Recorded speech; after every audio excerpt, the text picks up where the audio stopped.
Assalamualaikum warahmatullahi wabarakatuh. Halo pemirsa, selamat hari Minggu. Tak terasa kita sudah memasuki bulan Oktober 2022. Tepatnya 2 Oktober 2022, Lintas Bandar Sepekan hadir menjumpai Anda. Tentunya dengan serangkaian informasi dan ragam peristiwa menarik yang terjadi di seputaran kota Banjarmasin dan sekitarnya. Baik pemirsa, kali ini bersama saya Lina Salina, kita ikuti Lintas Bandar Sepekan selengkapnya.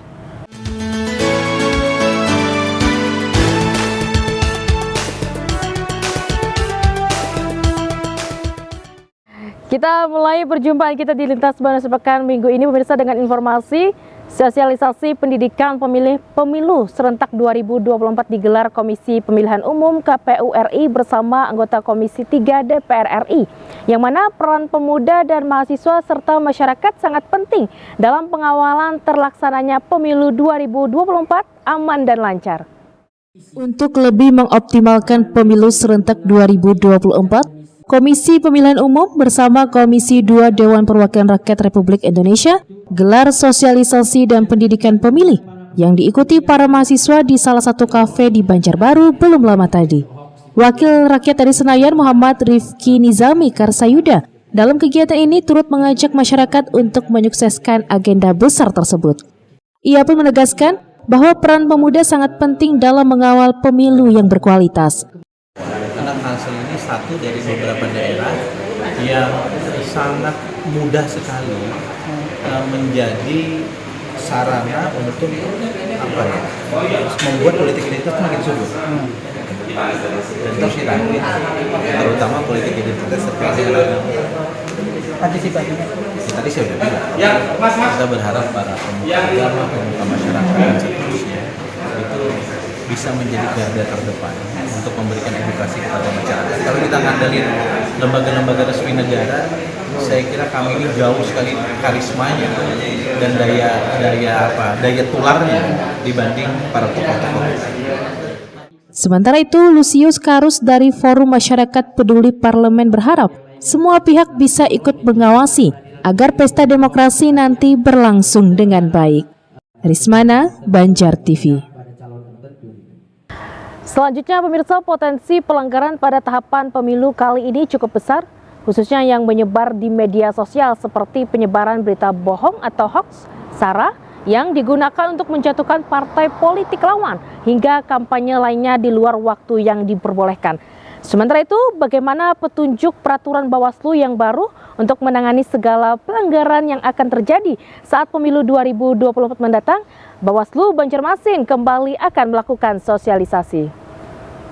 Bawaslu Banjarmasin telah menggelar rapat koordinasi untuk menyamakan persepsi penanganan pelanggaran tahapan pemilu 2024 yang sudah diluncurkan sejak 14 Juli lalu. Saat ini sudah memasuki tahapan pendaftaran partai politik peserta pemilu. Diyakini akan kembali keluar peraturan Bawaslu yang baru sehingga akan ada perbedaan dari peraturan sebelumnya dalam penanganan pelanggaran tahapan pemilu. Pihak Bawaslu bersama pihak terkait sekarang terus mengupayakan sosialisasi ke masyarakat terkait peraturan tersebut, termasuk melakukan pengawasan tahapan pemilu bersamaan mulai dilakukannya verifikasi partai politik jelang pemilu 2024.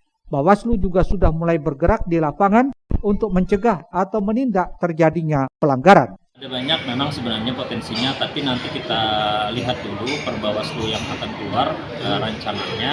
Nanti akan kita koordinasikan ya dengan unsur terkait dari Gubernur seperti apa nanti pola yang akan kita bangun sehingga mitigasi ini bisa lebih maksimal. Ketika misalnya pelapor tidak mendatangkan saksi, Bawaslu bisa kemudian melakukan investigasi untuk mengumpulkan alat-alat bukti. Kayak dengan ini mungkin nanti kerjasama dengan kepolisian, kejaksaan penting kan, karena proses investigasi kami sebelumnya masih belum terlalu familiar lah, tapi nanti ya, dibantu mungkin dengan kepolisian dan juga kejaksaan, ya, sehingga mungkin bisa mendapatkan nanti alat-alat bukti yang memang valid dan kuat lah ibaratnya. Bahkan misalnya ada laporan masyarakat terkait adanya pelanggaran pemilu pada tahapan ini, seperti belum adanya saksi, maka Bawaslu bisa melakukan investigasi untuk mengumpulkan bukti yang valid. Risna, Banjar TV.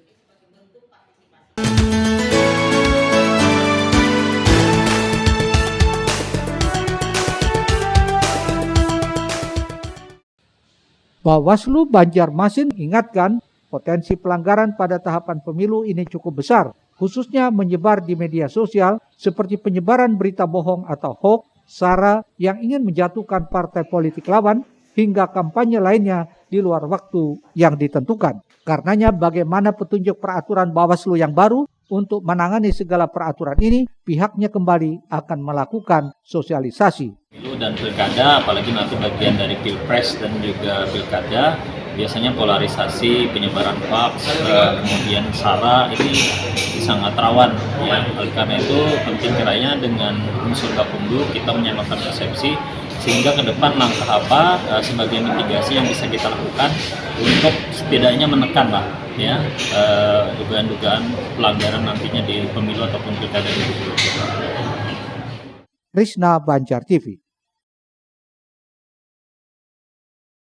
Pemirsa, Badan Pengawas Pemilu Bawaslu Kota Banjarmasin memperpanjang pendaftaran Panwascam di 2 kecamatan, yakni Banjarmasin Barat dan Banjarmasin Tengah. Pasalnya kuota keterwakilan perempuan masih belum terpenuhi. Sementara itu dari total 179 pendaftar Panwascam di Banjarmasin, sebanyak 42 pendaftar terbanyak berada di Kecamatan Banjarmasin Timur. Masa pendaftaran Panitia Pengawas Kecamatan Panwascam Kota Banjarmasin resmi ditutup Selasa 27 September lalu. Namun Badan Pengawas Pemilu Bawaslu Kota Banjarmasin akan memperpanjang pendaftaran Panwascam di 2 kecamatan, yakni Banjarmasin Barat dan Banjarmasin Tengah. Komisioner Bawaslu Banjarmasin, Kordip SDM, Organisasi dan Diklat, Munawar Holil menjelaskan alasan perpanjangan masa pendaftaran di kedua kecamatan tersebut sudah sesuai aturan.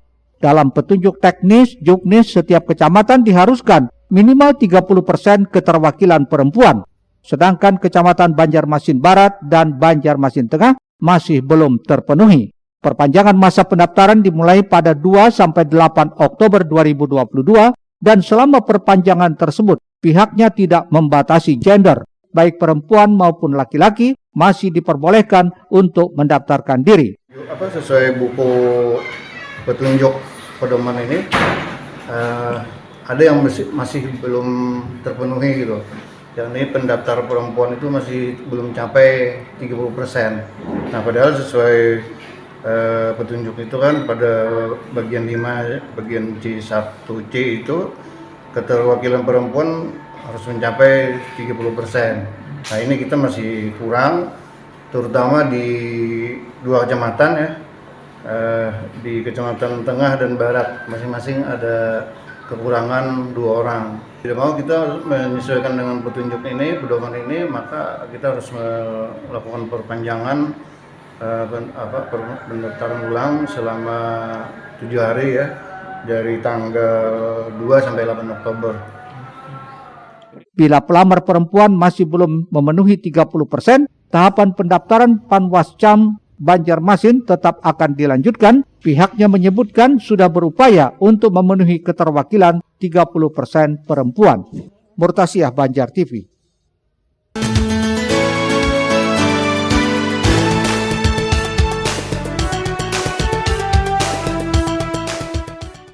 Sementara itu, melihat data terakhir, total pelamar Panwascam Banjarmasin mencapai 179 orang. Sebanyak 165 orang diantaranya mendaftar secara langsung, sedangkan 14 orang lainnya mendaftar melalui online. Total pelamar terbanyak ada di Kecamatan Banjarmasin Timur, yakni 42 orang, terdiri dari 27 orang laki-laki dan 15 orang perempuan. Disusul Kecamatan Banjarmasin Utara berjumlah 41 orang, terdiri dari 22 orang laki-laki dan 19 orang perempuan. Kemudian Banjarmasin Tengah, jumlah pendaftar ada 36 orang, terdiri dari 27 orang laki-laki dan 9 orang perempuan. Di Kecamatan Banjarmasin Selatan sebanyak 35 orang, 22 orang laki-laki dan 13 orang perempuan. Terakhir untuk Kecamatan Banjarmasin Barat, jumlahnya 25 orang, terdiri dari 19 orang laki-laki dan 6 orang perempuan. Angka yang dicapai baru di Barat itu baru 24% perempuannya, sedangkan di Tengah itu baru 25%. Jadi masing-masing kekurangan 2 orang. Yang sudah ada ini 179. 109. Oke. Berarti ini Pak totalnya ya, laki-laki Oke. perempuannya. 1 kali perpanjangan pendaftaran ulang. Walaupun tidak memenuhi tetap Walau akan tidak memenuhi. dilaksanakan. Karena jadwal ini kan serempak nasional. Kalau kita buka lagi perpanjangan, berarti kita ketinggalan sama Daerah lain, Pak. kabupaten kota lain. Risna, Banjar TV. Pemirsa, Ketua Umum Dharma Pertiwi Hetty Andika Perkasa melaksanakan roadshow bersama Kepala Badan Kependudukan dan Keluarga Berencana BKKBN RI Hasto Wardoyo ke Kalsel. Sementara itu dalam roadshow ini juga mengunjungi Rumah Sakit TNI AU Syamsuddinor guna meninjau kegiatan pelayanan pemasangan alat kontrasepsi di rumah sakit tersebut.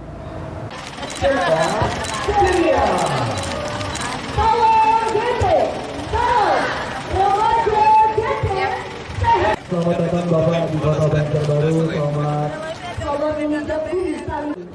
Setibanya di pangkalan TNI Angkatan Udara Syamsuddinor di Banjarbaru, Ketua Umum Dharma Pertiwi Hetty Andika Perkasa dan Kepala BKKBN RI Hasto Wardoyo langsung bergabung dengan para peserta untuk melakukan senam pagi bersama.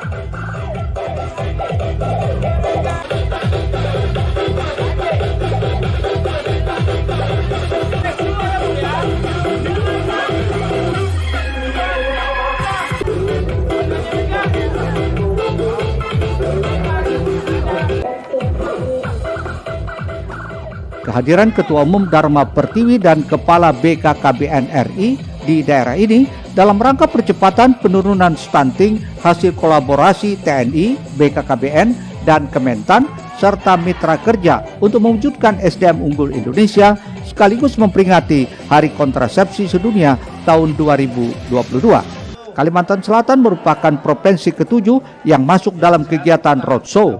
Setelah beberapa provinsi sebelumnya juga masuk dalam kasus stunting secara nasional telah dikunjungi. Hasto Wardoyo mengungkapkan peringatan Hari Kontrasepsi Sedunia ini harus dimanfaatkan untuk membangun kesadaran masyarakat bahwa penggunaan kontrasepsi adalah sesuatu kebutuhan untuk menjaga kesehatan reproduksi, membantu meningkatkan kualitas SDM, meningkatkan kualitas keluarga, dan berkontribusi dalam menurunkan stunting.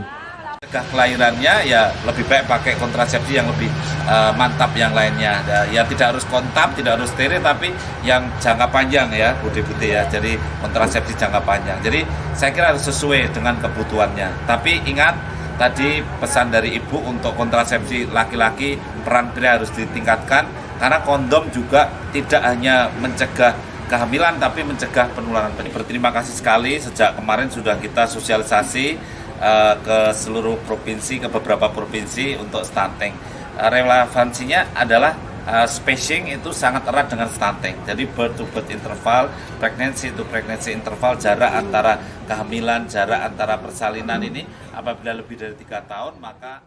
Selain senam pagi bersama, sejumlah kegiatan dilaksanakan dalam roadshow ini, seperti gerak jalan sehat, dilepas langsung Ketua Dharma Pertiwi, talk show, serta peninjauan kegiatan sosialisasi pemanfaatan lahan tidur pekarangan pangan lestari. Ahmad Ramadhani, Banjar TV.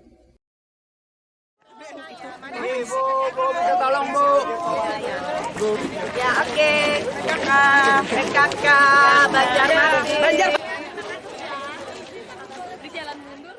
Pemirsa, segera kita simak Pemko Banjarbaru bantu kelompok tani. Informasi selengkapnya kami hadirkan usai jeda iklan berikut ini.